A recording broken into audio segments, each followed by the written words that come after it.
জামিয়া পাত্ৰ মটকগাঁৱৰ সাংস্কৃতিক প্ৰেমীৰ সমূহীয়া প্ৰচেষ্টাত মঞ্চস্থ হ'ল অংকীয়া নাট ভাওনা দ্ৰোণ পৰ্ব অভিমন্য বধ। ভালে সংখ্যক দৰ্শক শ্ৰোতাই ল'লে আমোদ। উদ্যোক্তাসকলৰ এনে প্ৰয়াসক দৰ্শক শ্ৰোতাৰ শলাগ। নাট ভাওনা চাই দৰ্শক ৰাইজ আপ্লুত। প্ৰতিষ্ঠাপক স্বৰ্গীয় উপেন চেতিয়াৰ অসু পুৰুষাৰ্থই দি যোৱা এই ত্যাগ চানেকি হৈ ৰ'ব প্ৰতিজন ভক্তপ্ৰাণ ৰাইজৰ হৃদয়ত। সফলভাৱে সম্পূৰ্ণ হ'ল সকলো কাৰ্যসূচী। ভাগৱতৰ আধাৰত বাহিৰ কৰা হয় বিশাল সাংস্কৃতিক শোভাযাত্ৰা। আশা কৰা হৈছে এই ভাওনাই নতুন প্ৰজন্মৰ আধ্যাত্মিক পথ সুগম কৰি তুলিব। ১৩৫ বছৰ দুৱাৰ দলিত ভৰি দিয়া এইখন ৭২তম অংকীয়া নাট ভাওনা। পুৱাৰ ভাগত পতাকা উত্তোলন স্মৃতি তৰ্পণ সাংস্কৃতিক অনুষ্ঠান অনুষ্ঠিত হৈ যায়। সাংস্কৃতিক অনুষ্ঠানত শ শ মানুহৰ সমাগমে মুখৰিত কৰে জামিৰা মটকগাঁৱৰ পদূলি। ডিব্ৰুগড়ৰ পৰা দীপিকা বৰুৱা প্ৰতিবেদন প্ৰতিদিন লাইভ অসম। ইয়াৰ পিছত আমি দেখা পাইছো সৰ্বাচী সকলোৱে মৰমৰ ভোলা বৰপাত্ৰ গোহাঁই ডাঙৰীয়াদেৱক এখনি আমি সমিতি তৰফৰ পৰা কৰিছিলো। তেখেতকো দেখা পোৱা নাই, অনুপস্থিত। ইতিমধ্যে আমাৰ তালিকাত থকা অন্তৰ্ভুক্ত হৈ থকাৰ গাঁওবুঢ়াসকলৰ নাম ইতিমধ্যে আমি যাচিবৰ বাবে যোগাৰ কৰিছিলো। এয়া আমাৰ শিক্ষাগুৰু শ্ৰী ভিএছৰ গগৈ ডাঙৰীয়া। তেখেত হৈছে উমা গগৈ ডাঙৰীয়াদেৱ।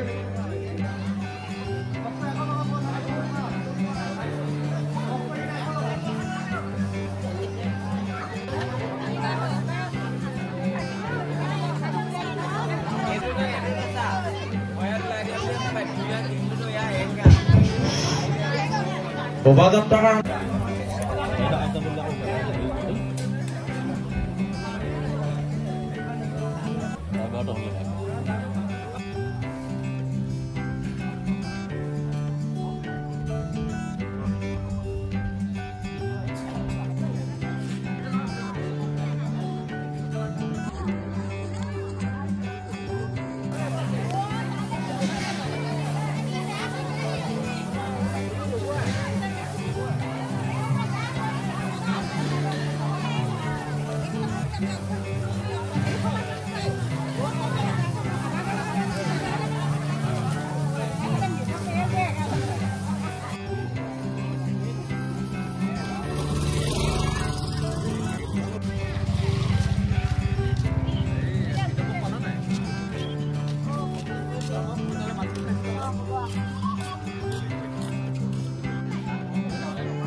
অনুষ্ঠিত কৰি আহিছে আৰু নৱপ্ৰজন্মৰ বাবে আচলতে এটা ভাল বাৰ্তা যাব বুলি আমি আশা কৰিছোঁ।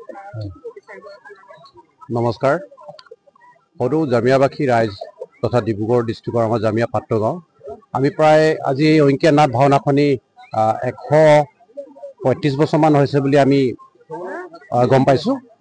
সেয়েতো আমি যিহেতু ক'ব লাগিব আমাৰ এই জামিয়া অঞ্চলৰ এই জামিয়া পাত্ৰ মটক গাঁৱত যিজন স্বৰ্গীয় উপেন চেতিয়া সোঁৱৰণী, তেখেতে প্ৰতিষ্ঠাপক হিচাপে আমি এতিয়ালৈকে গম পাইছোঁ। বৰ্তমান আমাৰ ১৩৫ বছৰমান হৈছে। সেইটো এবাৰ আমি তেখেতে প্ৰথম আৰম্ভণি কৰা নাট দ্ৰোণ পৰ্বৰ নাটখনে এবাৰ আমি আকৌ মঞ্চস্থ কৰিব লৈছোঁ ইয়াতে। সেয়েতো আজি ৭২তম এই অংকীয়া নাট ভাওনাখনি আমাৰ সকলো জামিয়াবাসী ৰাইজ, ভক্তপ্ৰাণ ৰাইজ আৰু বিভিন্ন জনগোষ্ঠী আমাৰ ইয়াতে ভৰপূৰ্ণ। গতিকে তেখেতলোকে আহি আমাৰ সহযোগ কৰিছে। এতিয়া আমাৰ পুৱাৰ পৰা যি ভাগত মাংগলিক কাৰ্যসূচীখিনি খুব ধুনীয়াকৈ পাৰ হৈছে। ইয়াৰ পিছতে আমি এতিয়া সাংস্কৃতিক শোভাযাত্ৰাও ভাগৱত যাত্ৰাৰ আমি এই অনুষ্ঠানটো এতিয়া আমি আৰম্ভ কৰিম।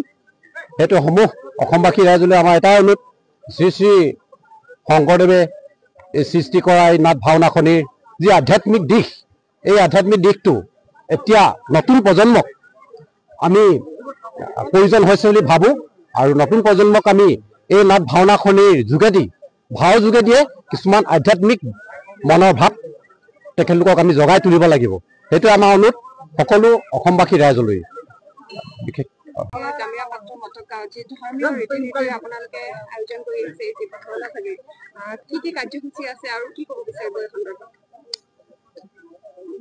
জয় জয় কৃষ্ণদেৱৰ ভক্ত কাৰণে যিটো ভৈলাক পুনৰ বেগত গোবিন্দ হেনয় পৰমানন্দ কৃষ্ণক ভজু সদায় হৃদয়ত পদৰ অৰবিন্দ হৃদয়ত পদৰ অৰবিন্দ জয় জয়তে মই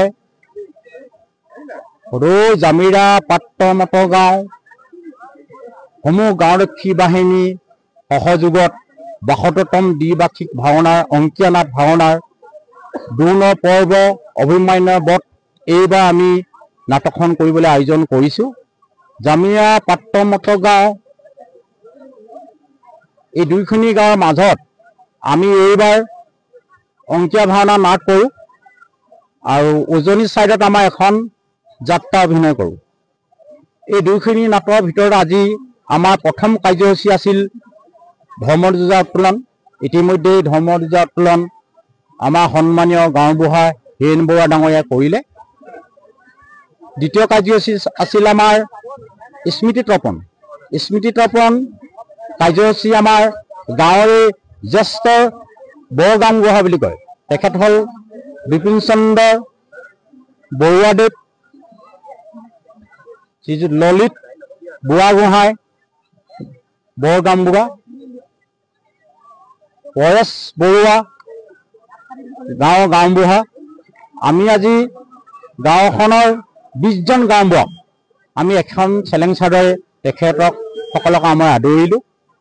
এতিয়া আমাৰ আপোনাৰভাৱে গম পাইছে যে এইখনত ভক্ত বৈষ্ণৱসকল আমাৰ ধৰ্মীয় নাটক। এইখন আমাৰ ৭টা বৰসভা ৰাও।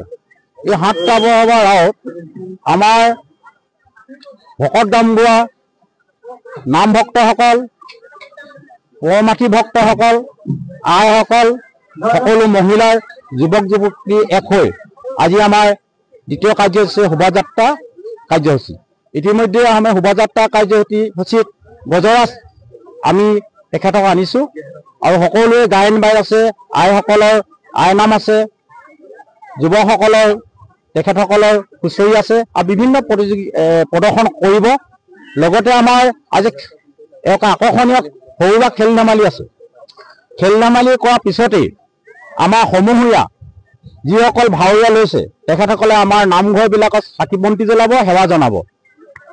লগতে আমাৰ ৬ বজাৰ লগে লগে আমাৰ নাটখনৰ আৰম্ভণিত বৰ ধেমালি মাৰিব। বৰ ধেমালি মৰাৰ পিছতেই আমাৰ মূল নাট, যিখন নাট হৈছে আপোনাৰ দ্ৰোণ পৰ্ব অভিমন্যু বধ, এই নাটকখন প্ৰদৰ্শন কৰিব। সেয়েহে মই আজি অনুৰোধ জনাইছোঁ সমূহ অসমবাসী ৰাইজ, লগতে জামিয়াবাসী ৰাইজ, ইয়াত ওচৰতে আমাৰ বিভিন্ন জনগোষ্ঠী বাস কৰি আছে। ওচৰতে আমাৰ কপগাঁও, গজাইগাঁও, ধমলগাঁও, চুটিয়েকাৰী, বগীবিল, গছেমৰা, বাৰতি, ডিবুৱাল, জামিয়া বাগান, বৰপথাৰ সকলো এৰিয়াত লৈ কেইবাটা পঞ্চায়ত এৰিয়া লৈ আমাৰ ইয়াত তেখেতসকলক আমি আমন্ত্ৰণ জনাইছোঁ। সন্ধিয়া ৬ বজাৰ পৰা আমাৰ মূল নাটক আয়োজন প্ৰদৰ্শন কৰা হ'ব আৰু সকলো ৰাইজক আমি উদযাপন সমিতিৰ পৰা ধন্যবাদ জনাইছোঁ। আৰু আপোনালোকে সাংবাদিক আহি আমাক আজি যিটো সহযোগিতা আগবঢ়াইছে তেখেতসকলকো আমি ধন্যবাদ জনাইছোঁ। যিহেতু আমি কেনেধৰণে আপ্যায়ন কৰিব পাৰিছোঁ এইটো নাজানো, আপোনাৰ হ'বক ইমেইল অভাজনে আপোনাৰ যে সকলোৱে আমাক সহযোগিতা আগবঢ়াবলৈ আশা ৰাখি মই বক্তব্য সামৰণি মাৰিছোঁ। ধন্যবাদ।